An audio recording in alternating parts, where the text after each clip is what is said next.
C'était il y a 140 ans.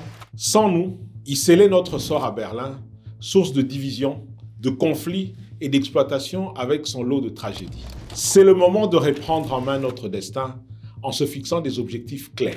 Personne n'est trop petit ou trop grand pour y participer. C'est l'affaire de tous. Du 26 au 28 juin prochain à Lomé, retrouvons-nous à la conférence Mensa 2025 pour qu'ensemble nous réponsions et transformions l'Afrique afin d'inspirer le monde. Pour être de la partie, sur place ou en ligne, inscrivez-vous sur notre site mensa.com.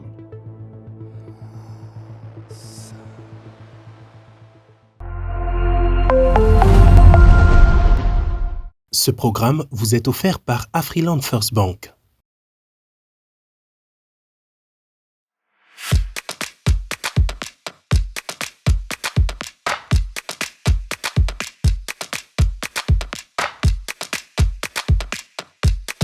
Bonsoir et bienvenue sur Vox Live, votre émission de débat où nous décryptons les enjeux du continent. Ce soir, focus sur la crise diplomatique ouverte entre les États-Unis de Donald Trump et l'Afrique du Sud de Cyril Ramaphosa. Tout est parti d'une réforme agraire sud-africaine censée réparer les inégalités héritées de l'apartheid. Mais à des milliers de kilomètres de là, à Washington, l'affaire a pris une tournure explosive. Quand Elon Musk parle de génocide silencieux contre les Afrikaners, Trump en profite pour geler les aides à Pretoria, privilégier les fermiers blancs. Aujourd'hui, une première vague de ces mêmes Afrikaners est arrivée sur le territoire américain. Résultat, un affrontement diplomatique inédit où se mêlent des enjeux migratoires, mémoire coloniale, racisme systémique et intérêt surtout économique. Qui sont ces Afrikaners présentés comme des réfugiés? Pourquoi la réforme sud-africaine a-t-elle déclenché une telle levée de boucliers? Et surtout, que révèle cette crise des fractures identitaires, idéologiques et géopolitiques en 2025? Pour en parler ce soir, Cédric Amdieu, bonsoir. Bonsoir, merci pour l'invitation. Vous êtes ingénieur financier, fondateur du think tank 50 Afrique. Merci d'être avec nous. Plaisir partagé. Face à vous ce soir, Makaëlen Guebla, bonsoir. Journaliste politique, défenseur des droits humains. On va revenir sur les origines de ce conflit, je l'évoquais à l'instant. Tout remonte à cette fameuse réforme agraire portée par le président Cyril Ramaphosa. On retourne donc en Afrique du Sud. Le président permet justement cette loi, une expropriation sans compensation des terres agricoles, une mesure portée par le parti au pouvoir. Et à ce moment-là, eh bien, cette loi, elle soulève des inquiétudes outre-Atlantique au niveau des États-Unis. Peut-être, Cédric, si on peut revenir sur ce que ça a déclenché en termes de répercussions financières. On parle de millions de dollars financières gelés à ce moment-là.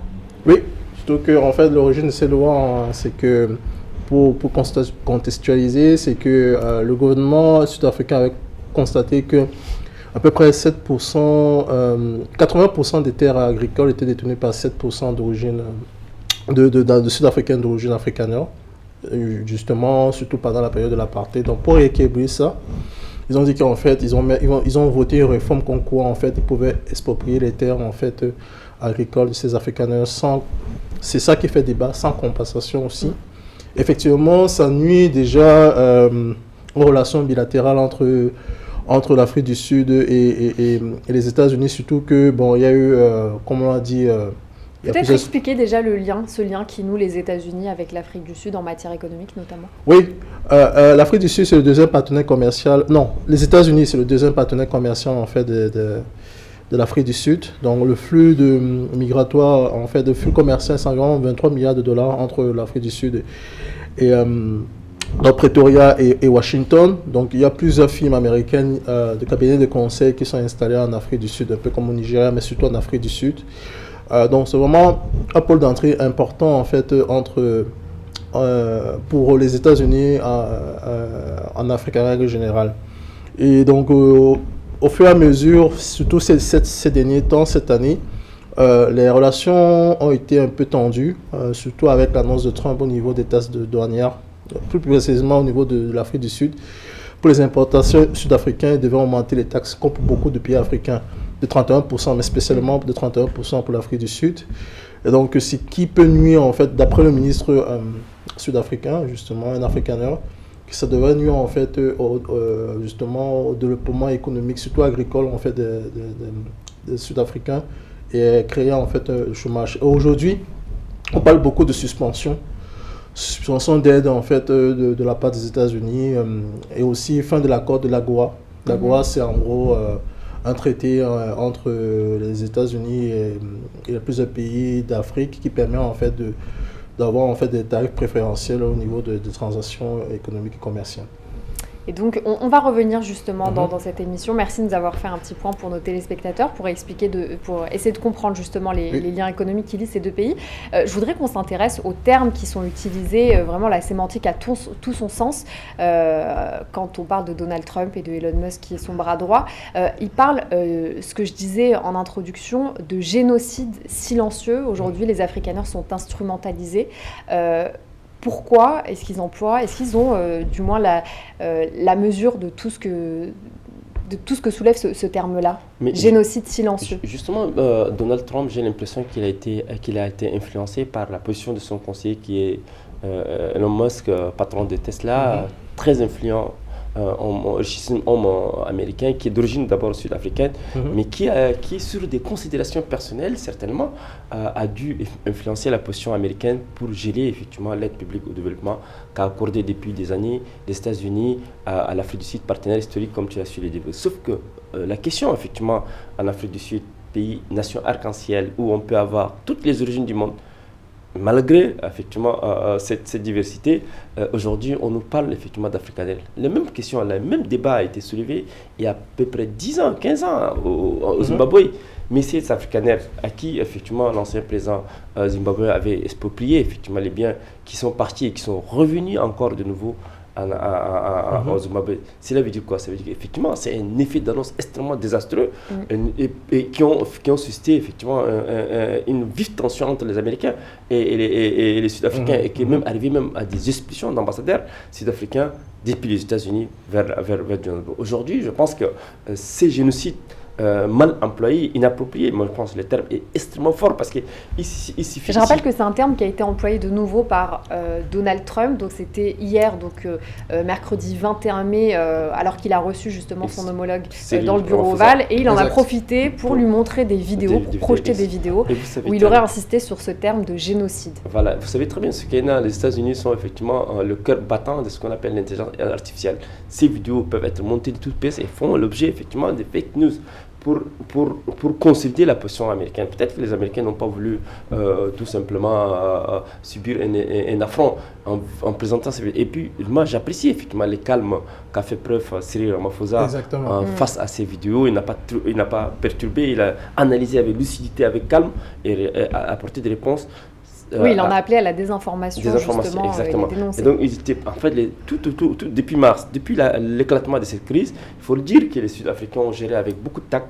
Ils n'ont pas voulu être entraînés par la réaction capricieuse, si je peux me permettre de dire, de Donald Trump, qui est imprévisible. Et vous savez très bien ce qu'il y a depuis 3-4 mois ici sur ce plateau. On a toujours émis beaucoup de prudence avec le retour aux affaires de M. Trump et dans ses relations avec les États-Unis. L'USAID, qui est l'équivalent de l'Agence française de développement, a gelé pratiquement toutes ses aides sur le continent africain. Tout à fait. Et donc là, ça a été quand même... Si vous incarnez la démocratie, vous incarnez un modèle de civilisation universelle, vous devez faire preuve de solidarité envers les pays en voie de développement, donc les pays africains et les pays... Donc, on a l'impression qu'ici, sur le cas d'espèces en ce qui concerne l'Afrique du Sud, Donald Trump, à travers son conseil spécial qui est Elon Musk, a dû vraiment faire une erreur fatale qui risquerait, si on ne fait pas attention, et généralement que Cyril Ramaphosa a fait les déplacements à Washington pour discuter de vive voix avec Donald Trump et rapprocher les points de vue.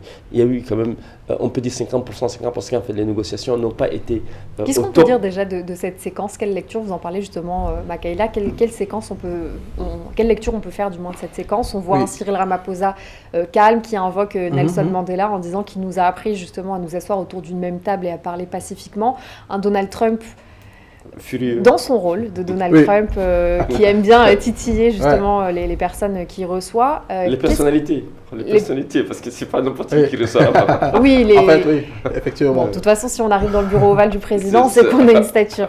En fait, le président sud-africain, Cyril, il est connu pour être un fin négociateur, un habile négociateur. C'est une de ses grandes qualités. Surtout que, pour revenir aux propos de Donald Trump et de son équipe, il y a beaucoup d'inexactitudes en fait sur les thèmes de mots employés, génocide, et sur aussi en fait, sur les sources en fait, qu'on lui a délivrées. Parce que comme on l'a vu lors de la rencontre entre le président sud-africain et américain, il a montré plein de vidéos, surtout de l'opposant Julius, en fait, et d'autres vidéos basées sur des sources peut-être d'un opposant qui représente 10% 10% en fait du Parlement.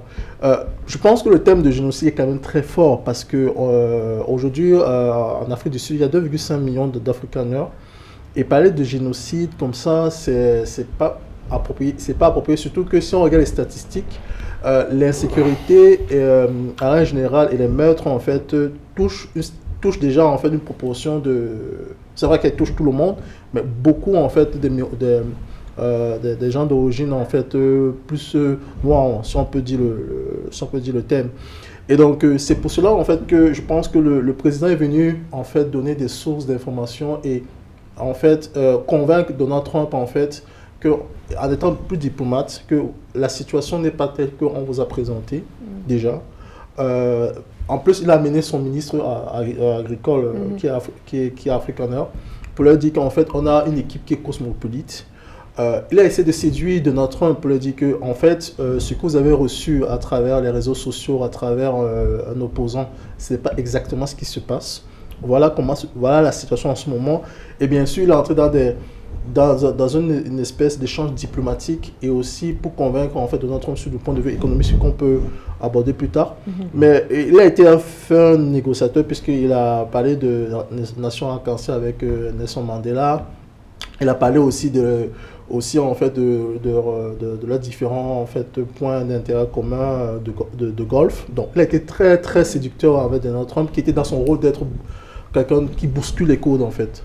Soukaina, il faut dire tout simplement que Donald Trump a fait fi également du règne effectivement d'apartheid où ces populations noires originaires d'Afrique du Sud ont été aussi lésées, aussi confisquées, les droits fondamentaux ont été confisqués. Il aurait dû faire un rappel historique pour quand même comment aborder ces sujets.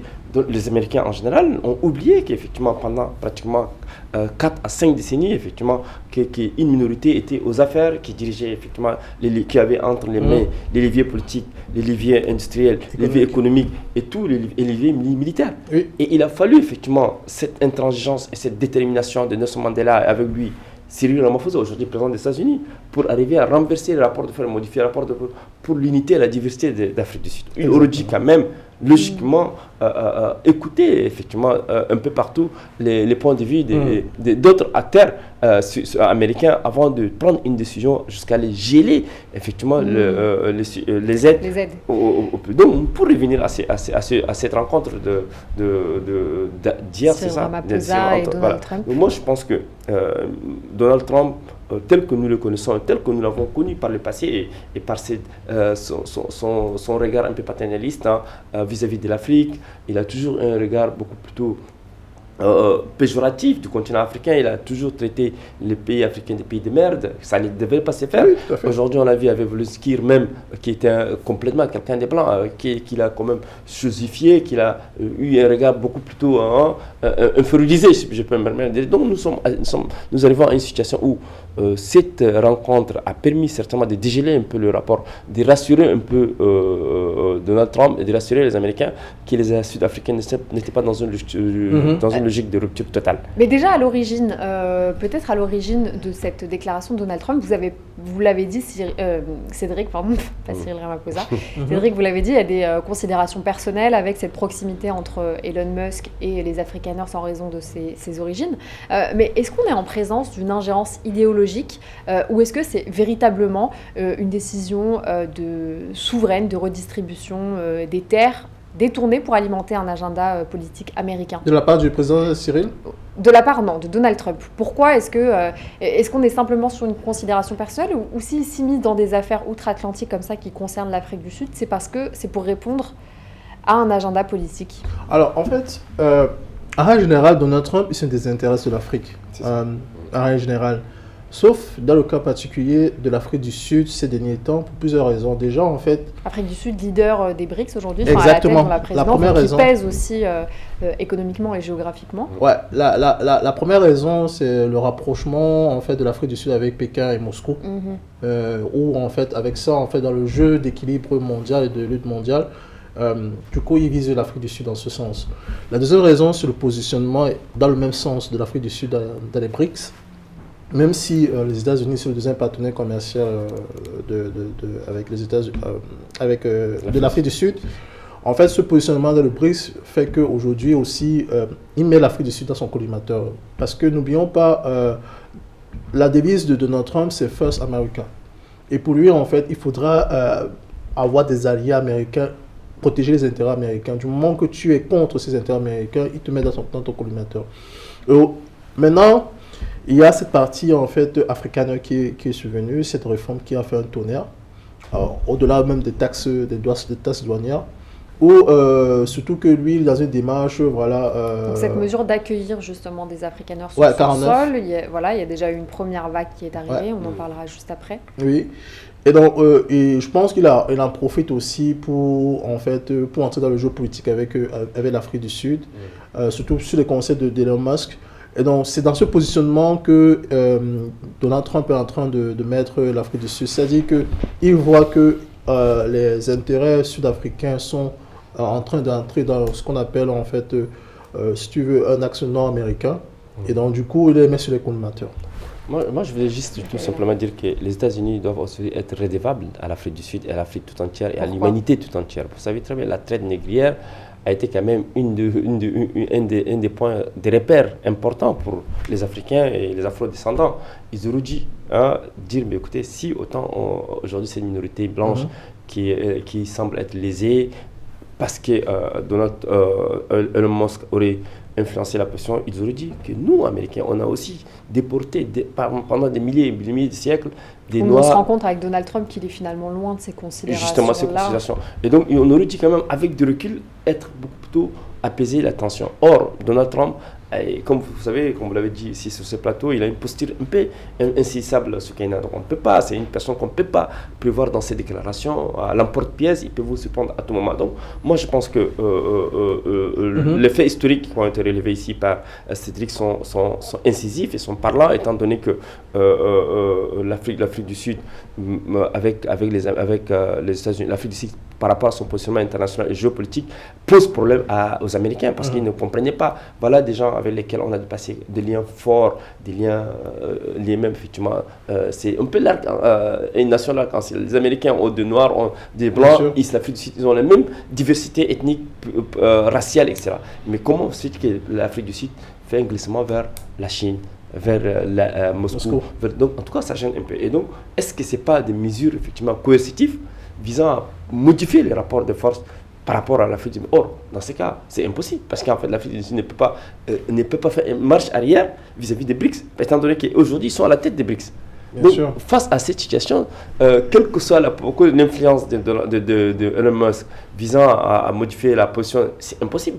Sauf que... Oui, par ailleurs, il y a quand même eu des conséquences. On parlait de ces 49 Afrikaners qui sont arrivés. Je voudrais qu'on s'intéresse justement j'en viens sur la question identitaire, justement. On sait que la question mémorielle en Afrique du Sud, elle reste très fragile. Il y a toujours des fractures, justement, entre Afrikaners sud-africains.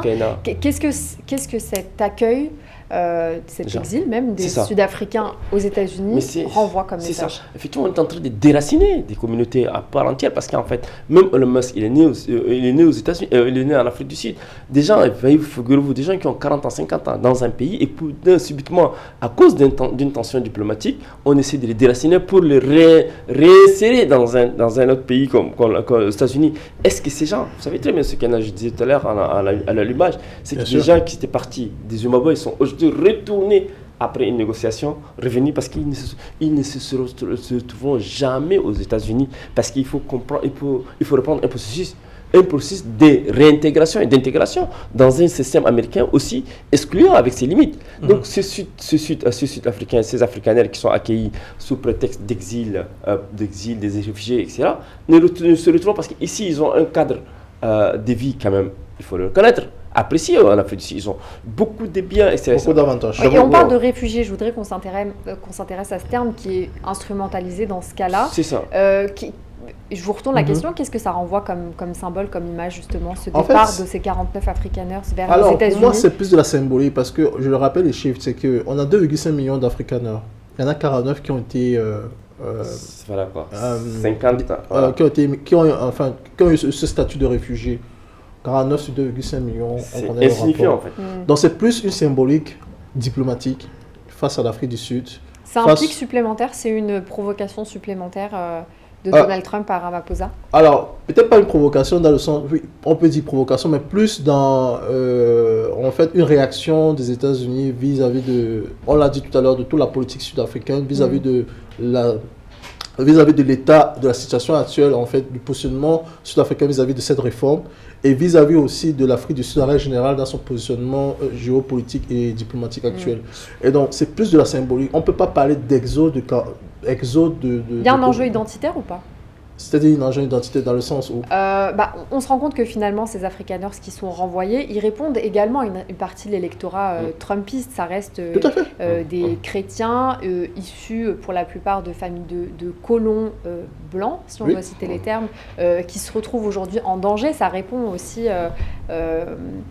ça répond au narratif de Donald Trump, en fait. Oui, ça répond au target de l'électorat, au noyau dur, en fait, de l'électorat dur, en fait, de Donald Trump, c'est-à-dire justement sur la religion, l'origine de la religion, l'origine de la race, l'origine en fait des idéaux.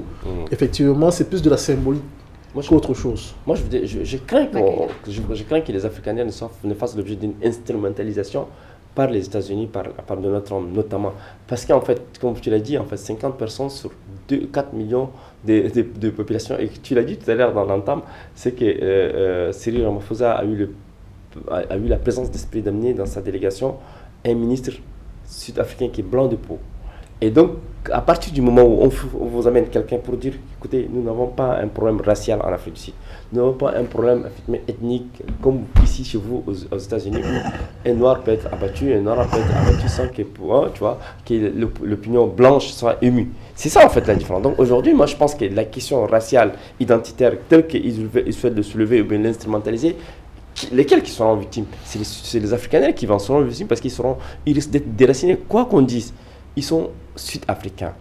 À part entière, de par leur port, mais ça ne peut pas être un indicateur effectivement décisif pour dire, écoutez, nous sommes blancs de peau, mais nous appartenons à l'Afrique du Sud.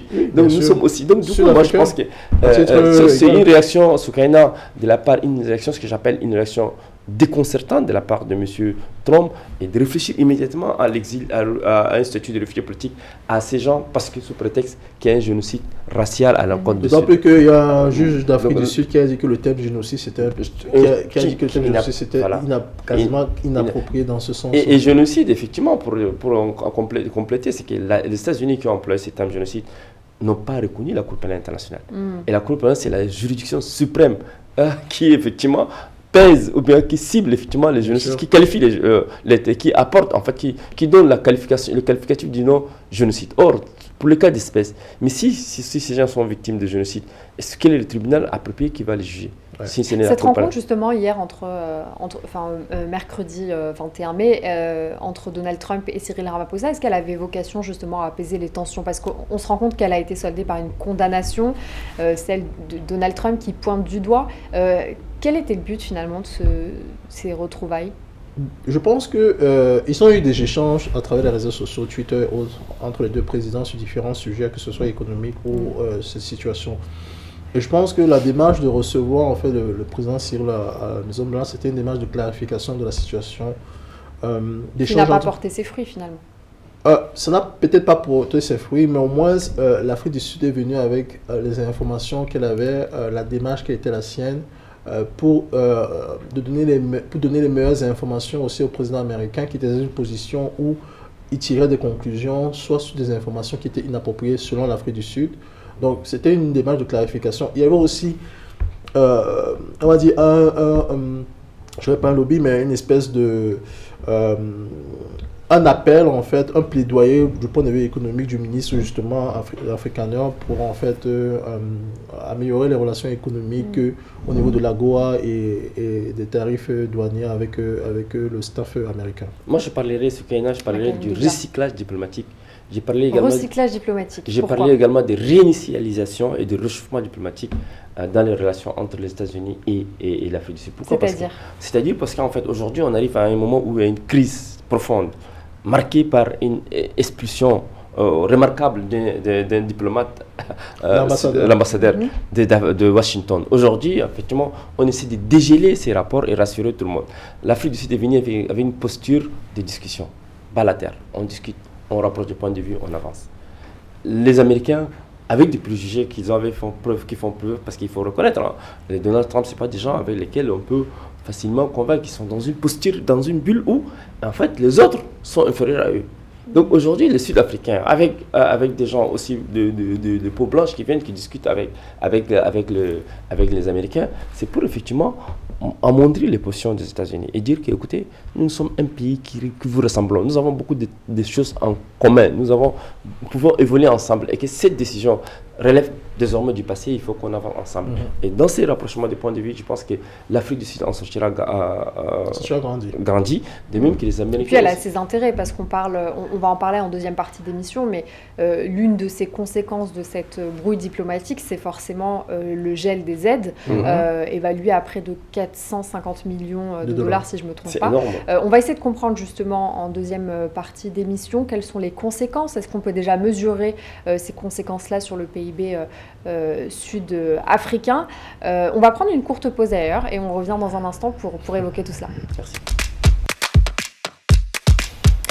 Merci d'être avec nous sur Vox Live. Le débat se poursuit dans cette seconde partie d'émission. On va essayer de se concentrer sur les répercussions économiques et financières du gel des aides de Washington vers Pretoria. On le disait à l'instant, près de 450 millions de dollars d'aide économique. Washington a imposé une taxe de 15% sur les exportations agricoles sud-africaines. Cédric, vous qui êtes ingénieur financier, qui suivez de près justement ces répercussions-là, est-ce qu'on peut déjà mesurer à ce stade l'impact sur le PIB sud-africain? Oui, forcément, si on dit qu'il y a un jet d'aide de 450-500 millions de dollars, en fait, forcément, ça aura un impact en fait, sur l'activité économique et surtout sur le financement. À quel niveau, pour essayer vraiment de vulgariser pour nos téléspectateurs, concrètement, ces gels, ils concernent quel secteur? Quelles sont les répercussions tangibles, concrètes? Alors, de ce que je vois, c'est qu'en fait, il y aura plus des répercussions au niveau agricole. D'où, en fait, en plus du fait que le ministre sud-africain soit africaner, il était dans un rôle, en fait, pour justement déclencher, en fait, améliorer ces situations. Donc, il y aura, ça peut avoir de l'impact au niveau de sous-emploi, du chômage, en fait, des fermiers sud-africains. Au niveau de l'économie, il faut comprendre que l'économie sud-africaine est aussi basée aussi beaucoup sur l'agriculture. Les agrumes, le vin notamment, ça fait les agrumes et le vin aussi. Et bien sûr, les matières premières en fait. Ensuite, je dirais qu'il y a au niveau dans une démarche beaucoup plus globale en fait, Donald Trump est en train de geler à peu près les aides un peu partout. On parle de 500 millions de dollars en fait, aussi au niveau de la Banque africaine de développement. Et donc, ça ne m'étonne guère en fait qu'il va dans ce sens-là. Je dirais que justement, le président Cyril, on peut aborder cela plus tard, a proposé des solutions justement pour dynamiser les relations économiques entre l'Afrique du Sud, c'est au niveau des matières premières. Donc, il voudrait en fait avoir en fait justement permettre que les États-Unis en fait exploitent plus des matières premières, que ce soit le chrome, la platine et le manganèse en fait d'Afrique du Sud à des taux préférentiels.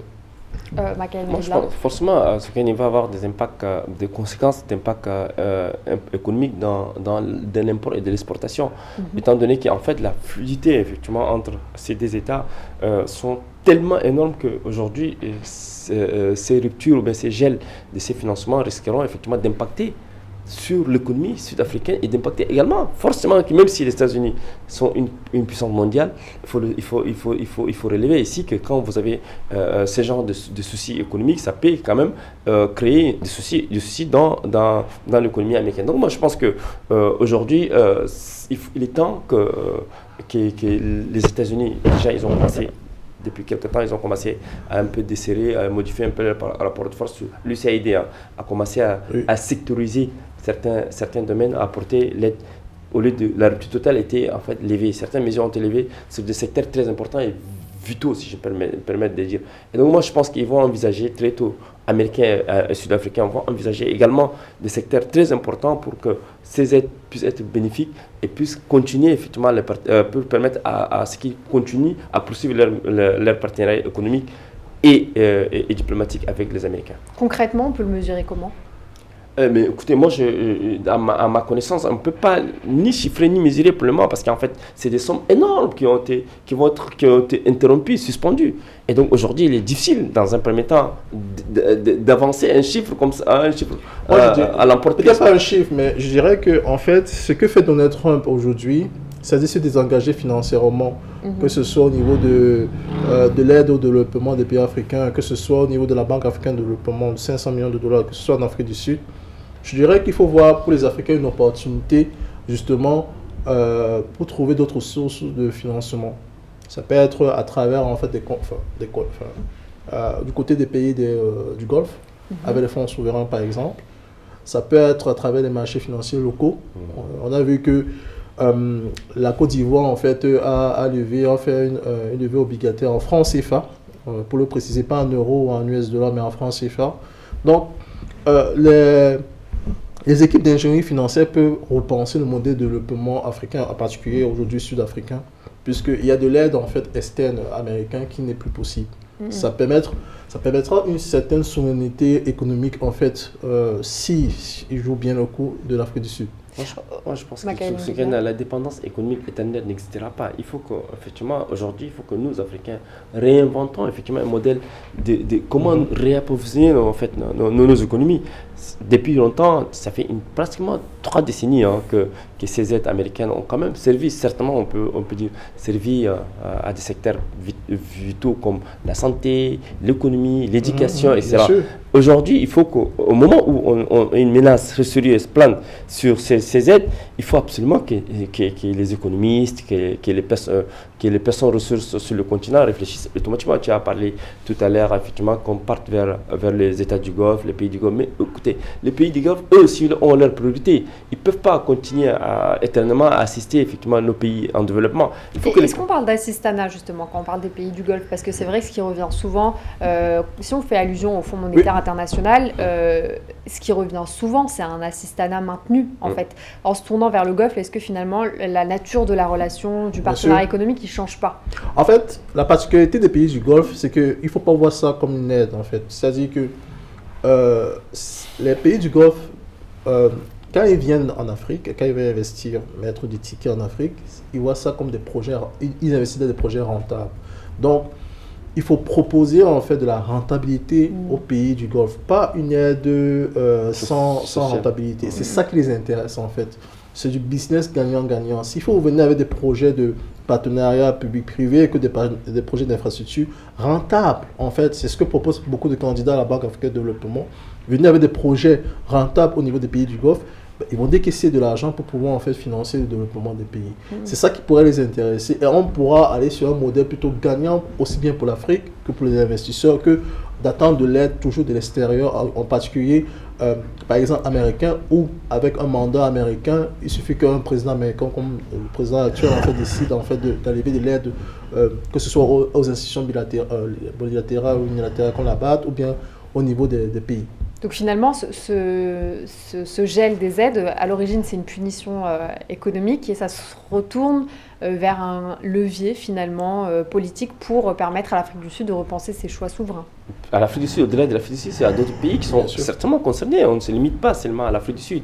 Il faut que l'Afrique du Sud doit réinventer effectivement une opportunité historique, économique, qui lui permettra à elle de pouvoir quand même engranger d'autres ressources à travers effectivement ses propres ressources internes ou bien ses propres ressources externes. Or, cela est valable pour tout, parce qu'en fait, pendant 3-4 décennies que les États-Unis, à travers l'USAID, avaient fourni des aides permanentes à nos États, et que sur le chemin, sur le terrain, on n'a pas vu d'impact majeur en termes de gestion économique, et je parle sur ton contrôle certainement, de transparence dans nos ressources. Maintenant, les pays du Golfe aussi ont une exigence. Vous savez très bien, ils investissent ces derniers temps au Rwanda.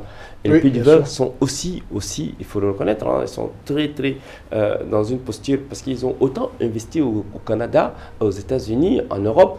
Maintenant, ils découvrent l'Afrique aussi quand même un terreau fertile d'investissement pour les biens. Donc, du coup, nous, en tant que pays africains et pays sud-africains, on doit aujourd'hui réfléchir comment effectivement varier nos partenariats. Il ne faut pas rester obnubilé, focus sur les États-Unis comme étant seul bailleur. Il faut diversifier ses bailleurs, il faut diversifier ses partenaires. Parce qu'en fait là, parce que si la crise persiste, ça va impacter sur l'économie, comme on l'a dit. Mais si on essaie de varier, on va amoindrir effectivement l'impact et les conséquences sur certains secteurs. C'est ce que fait actuellement l'Afrique du Sud en diversifiant ses partenariats, en allant aux côtés que ce soit de Moscou, aux côtés de Pékin, par exemple. Aujourd'hui, en fait, il y a des candidats, comme je le répète, il y a des candidats là-bas, comme par exemple le candidat mauritanien, il propose en fait justement se tourner, ou bien le candidat sénégalais pour la présidence, c'est ça? Pour la présidence de la il propose justement, c'est un modèle qui est assez intéressant, de venir avec des projets où le sénégalais Amadou Hott, pour ne pas citer les noms, venir avec des projets rentables en fait, pour trouver des sources de financement aux pays du Golfe qui ont de la liquidité en fait en règle générale, que d'attendre justement tout le temps de l'aide qui peuvent ne pas être tout à fait rentables du coup. Et on le disait en début d'émission, justement, il y a eu un rééquilibre des rapports de force entre les États-Unis et l'Afrique du Sud en raison justement de sa position à la tête des BRICS, vous l'avez dit, qui se rapproche de Moscou, qui se rapproche de Pékin. Justement, quand on voit ce rapport de force-là, est-ce que les États-Unis n'ont pas tout intérêt à se rabibocher, entre guillemets, avec l'Afrique du Sud? Alors, aujourd'hui, je pense que l'Afrique du Sud a tête BRICS. Les BRICS, c'est derrière, il y a Pékin, surtout pour sa force économique, la Chine, Moscou pour sa force diplomatique et militaire. Donc effectivement, ce qui fait que... les BRICS pèsent aujourd'hui géopolitiquement, mais économiquement également. Oui, et donc aujourd'hui, l'Afrique du Sud c'est le porte-parole de ce groupe-là. Et donc, je pense qu'en tant que porte-parole de ce groupe-là, surtout que, si on doit réfléchir par différents liens et par hypothèse, même pas par hypothèse, mais simplement par différents liens, on a eu des rapprochements entre Trump et Moscou ces derniers temps, beaucoup plus qu'avant Biden et Barack Obama. Donc, forcément, oui, on peut se dire que effectivement, l'allié de mon allié est forcément mon allié. On pourrait se dire que effectivement, les États-Unis ont en fait a peut-être intérêt à se rapprocher de l'Afrique du Sud à de bons termes. C'est la première quand même puissance économique africaine. Elle a la tête des BRICS. Elle a des matières premières comme le manganèse, le chrome, le platine qui sont utiles en fait pour les entreprises américaines.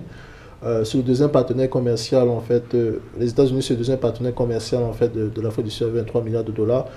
Ça ne pèse pas beaucoup au niveau de l'échiquier américain, mais en tant que porte-parole d'un continent, je pense que, et d'un groupe maintenant du Sud, je pense que oui, effectivement, les États-Unis ont intérêt en fait à dialoguer à de bons thèmes avec l'Afrique du Sud. Et à l'inverse, en restant ferme comme il le fait, est-ce que Cyril Ramaphosa, est-ce que c'est l'occasion pour lui, pour son pays, de faire entendre une voix panafricaine indépendante? Il faut reconnaître Ou est-ce qu'il faut vraiment dissocier le cas sud-africain du reste du continent? Non, il faut reconnaître que s'il faut revenir vers l'histoire à ce qu'il y a, c'est que Cyril Ramaphosa était l'un des conseillers de Nelson Mandela. Et en tout cas, il traîne derrière lui effectivement un lourd en fait, héritage. Il était lié effectivement à une démarche souverainiste. Et donc, en fait, il ne va pas venir se courber les chines devant l'autre avec une certaine fierté qu'incarnait effectivement Nelson Mandela. Donc, il est venu en tête haute pour discuter. Et donc, pour te dire tout simplement que les Sud-Africains aujourd'hui, dans cette démarche, n'ont pas cédé. Ils n'ont pas cédé, ils sont restés debout, fermes. Et ils disent que nous sommes aussi un géant. Parce que l'Afrique du Sud, ce n'est pas n'importe qui puisse être quand même à la tête des BRICS. Et quand vous avez la Chine, quand vous avez des pays aussi démographiquement solides comme la Chine, tu vois, comme le Japon, etc., et comme l'Inde aussi, qui appartiennent à cet ensemble aussi, qui est en train de modifier le rapport de force internationale. Donc moi, je pense qu'ils ne vont pas venir quand même pour faire plier les Chines devant Trump. Ils sont venus dignes, debout et discuter. Moi, je pense que Américains et Sud-Africains doivent aujourd'hui se dire qu'on a des intérêts communs. Et pour préserver ces intérêts communs, chacun doit quand même mettre de l'eau dans son vin. Chacun doit quand même effectivement être souple dans les négociations, parce que c'est dans les flexibilités que nous devons quand même avancer ensemble et voir dans la même direction. Mais si la posture aujourd'hui, si l'Afrique du Sud avait décliné la visite de Washington, on aurait assisté effectivement aujourd'hui à un point mort des négociations et des discussions. Aujourd'hui, les déplacements à Washington montrent un signal significatif, effectivement, qu'on est en train d'avancer vers une négociation importante, et donc pour rabiboucher, pour reprendre ton terme, des dialogues, des négociations. Surtout que moi, je pense, à titre personnel, à titre logique, c'est que l'Afrique du Sud est dans une démarche souverainiste, comme beaucoup de pays africains. Après, aujourd'hui, on a parlé il y a eu quelques semaines, ou 2 ou 3 semaines.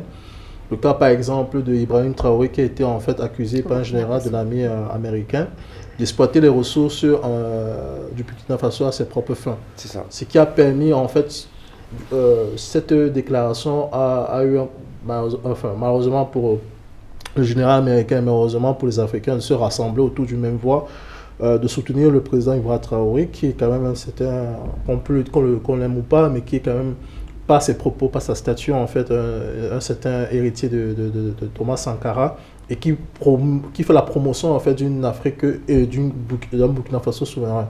Dans ces démarches, au-delà du capitaine, le président Ibrahim Traoré, que ce soit les membres de l'AES, que ce soit le Sénégal, que ce soit l'Afrique du Sud, que ce soit d'autres pays africains, il y a une volonté forte de souveraineté, en fait, des pays africains qui commencent vraiment à porter ses fruits. Et je pense que l'Afrique du Sud, encore plus parce que c'est le porte-parole des BRICS, encore plus parce que c'est la première économie africaine, vient dans un débat d'égal à égal. On l'a dit, décomplexé, en fait. Décomplexé avec le président américain. Je crois que c'est peut-être, d'après ce que je vois, c'est l'un des rares en fait, présidents africains qui est venu avec une délégation d'égal à égal avec un président américain, en tout cas avec Trump, si je ne me trompe pas, qui a été... oui, avant Trump, de toute façon, il n'y a pas forcément eu d'échange. Sous le mandat de Biden, on le sait, l'Afrique était peu représentée, peu présente dans les échanges. Donc, oui, et on le voit à travers les tweets et les échanges réseaux sociaux avec le président américain que le président Cyril est dans une démarche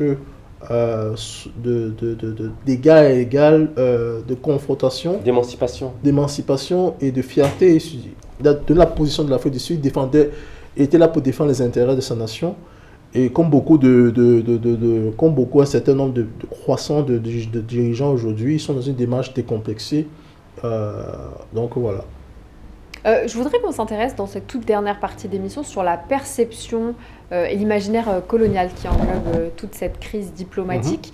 Il y a eu des mots qui ont été employés par Donald Trump en parlant de sauver la civilisation occidentale, des chrétiens persécutés. Trump, il emploie un champ lexical assez particulier. Qu'est-ce que ça dit aujourd'hui de la persistance du racisme dans les politiques migratoires occidentales? Mais écoutez, il faut dire ici qu'aucune civilisation n'est supérieure à une autre. Chaque identité, chaque peuple a ça, effectivement, ses valeurs. Mais qu'un chef d'État d'une puissance comme ça mondiale emploie ces termes-là, mais justement, qu'est-ce que ça dit? Ça heurte. Ça heurte parce qu'en fait... Il y a une responsabilité? Justement, parce qu'en fait, vous êtes on a souvent évoqué et dit ici que les États-Unis sont un immense empire, un empire sans frontières, qui veut dire un empire d'une diversité ethnique, raciale, qui devait consolider ces diversités ethniques et raciales pour le bien-être et l'image des États-Unis. Et quand un président américain sort avec des propos aussi heurtants, j'ai l'impression, on s'interroge effectivement sur même la maturité politique et de ces messieurs-là. Maintenant, c'est que nous, on le laisse faire. Il a traité les pays africains des pays de merde, mais donc aucune civilisation ne peut être supérieure à une autre. Il faut que les États américains, qui sont effectivement les garants, si on peut se permettre, parce qu'ils accueillent le siège de l'ONU, Et donc, qui dit uni, effectivement, l'UNI avait comme histoire, effectivement, une nation plurielle, diversifiée, et puis ils doivent incarner des valeurs universelles qui ne doivent pas, auxquelles ils ne peuvent pas transgresser. Donc moi je pense qu'aujourd'hui, les débats qui est lié effectivement à un débat à caractère racial n'a pas son sens et n'a pas une raison d'être, étant donné qu'aujourd'hui le monde comment dire, est devenu un monde minorisé, hein, un monde qui les gens se reconnaissent. Vous pouvez être aux États-Unis et travailler avec quelqu'un qui est à Dakar, à N'Djamena, ou bien au Cameroun, ou bien à Alger, à Rabat, et un peu partout. Donc moi je pense que le monde est réduit effectivement à une petite planète à laquelle ce qui se passe aux États-Unis, nous à partir de Paris et puis au fond d'un village au Tchad, on peut savoir ce qui. Donc je pense que M. Donald Trump aurait dû quand même savoir raison garder, éviter effectivement de choquer ses partenaires, parce que là il a heurté beaucoup de gens dans ses propos. Aucune religion n'est supérieure à une autre. Toutes les religions se valent, toutes les valeurs, toutes les civilisations se valent. Et là où je veux en venir, justement, c'est qu'on a l'impression qu'en 2025, la géopolitique, elle se réorganise autour des récits raciaux, mémoriels, identitaires. Est-ce que finalement, c'est la fin d'une diplomatie qui est seulement fondée sur le droit international? Est-ce qu'il y a d'autres critères qui rentrent en compte aujourd'hui? Oui, si on regarde les propos de Donald Trump et si on regarde son électorat en fait propre, si on regarde comment s'est passée la campagne de Donald Trump, il faut le dire, c'est que l'électorat en fait propre très fort parce qu'il a gagné dans beaucoup d'États, mais le noyau dur de Donald Trump en fait, c'est d'abord des personnes d'origine chrétienne et autres. Chrétienne, conservatrice. Conservatrice. Maintenant, ça, c'était le candidat Trump. Aujourd'hui, il est président d'un pays qui est censé... On parle de nation arc-en-ciel en Afrique du Sud, mais en réalité, il n'y a pas plus arc-en-ciel que les États-Unis. C'est-à-dire qu'il y a des Hispaniques, il y a des Africains, il y a des Noirs, il y a des Blancs, il y a des Irlandais. Bref, il y a des Asiatiques qui sont américains. En fait, c'est un monde... Enfin, c'est une planète. La planète est un peu représentée aux États-Unis. Donc, tenir des propos comme ça me semble inadéquat vis-à-vis de ses différents partenaires, vis-à-vis de ses différents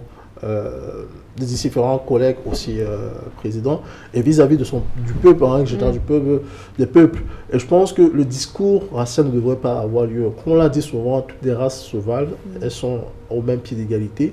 Et fonder sa diplomatie sur la supériorité d'une race ou par rapport à une autre, nous fera revenir 50 ans ou 60 ans avant,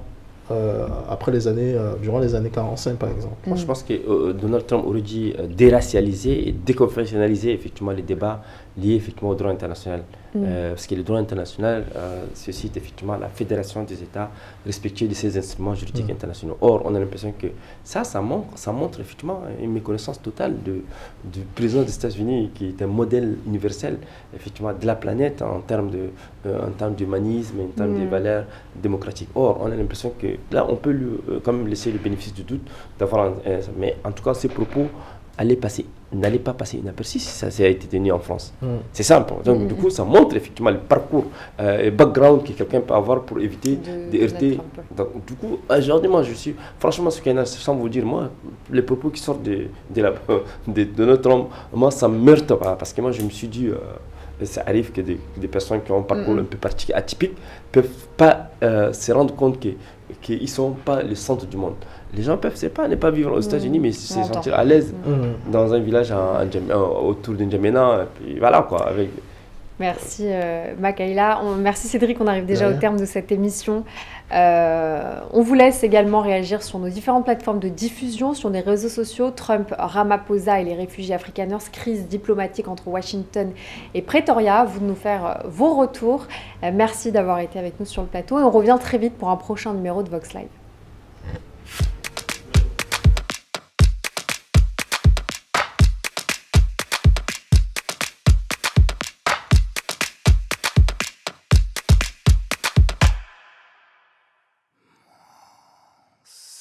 L'Afrique nous appelle.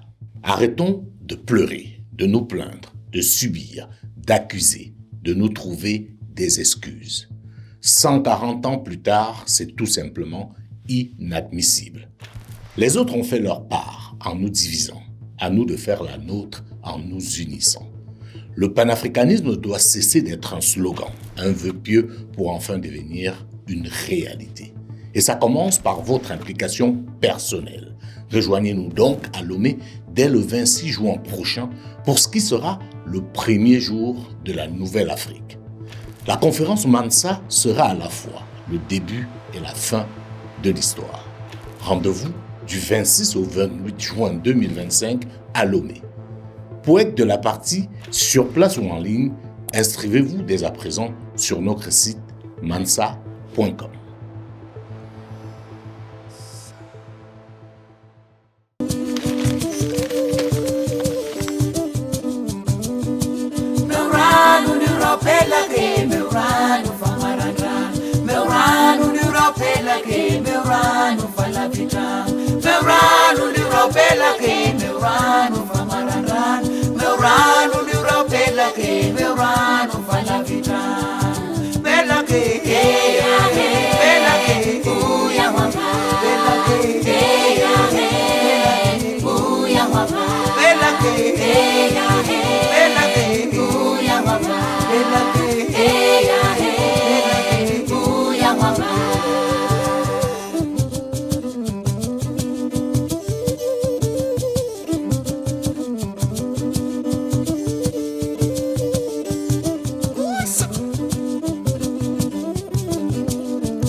Vox Africa, la voix d'une Afrique fière.